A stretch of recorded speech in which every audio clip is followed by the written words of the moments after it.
Tara, samahan nyo kami sa aming important errand today. Xin Chao, I'm Vanille. I make content about my life and daily ganap dito sa City of Pines. Ngayon nga ay may importanteng lalakarin si Gray para sa isa na namang breakthrough na dumating sa amin. Thank you Lord talaga. Umpisa pa lang ito ng taon and we are ready for more blessings to come. Ito nga, nakapila na kami to claim his NBI dahil isa ito sa mga requirements niya. Siguro nahulaan nyo na kung ano yung magandang balita. Pagkatapos niya ay nagpakuha naman siya ng 2x2 picture at dumiretso na kami lumuwas ng Manila pagkatapos sa mga lakad namin dito sa Baguio. Tama nga ang nasa isip nyo, naglalakad nga ng paper si Gray for abroad. Siya ay magiging isa na rin ganap na OFW very soon at gusto naming i-share itong journey na to sa inyo. Today nga ay magpapamedical siya. Dito na talaga malalaman ang mga sakit-sakit niya. Ang dami nga din talagang nagpapamedical ngayon at halos buong araw din ako naghintay sa kanya.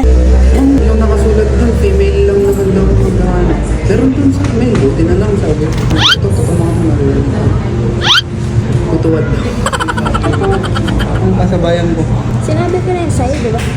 Ang cute ng jowa ko, natutuwa lang din ako at tuloy-tuloy din ang progress niya sa career. Sa wakas, natapos na lahat ng tests kaya naman maghihintay na lang kami sa results. After ng medical, ay tinry namin kumain kay Diwata Pares. Marami kayang tao ngayon dun, sir? Lagi yata marami tao doon. Wala na. Wala na. Sakto. Nakarating na nga kami at wala namang pila. Wala rin si Diwata hindi namin siya nasay. Pero gusto ko lang din naman talaga matikman yung pagkain niya dito dahil yun naman talaga ang nagpasikat sa kanya. Fried This is chicken. the famous fried chicken.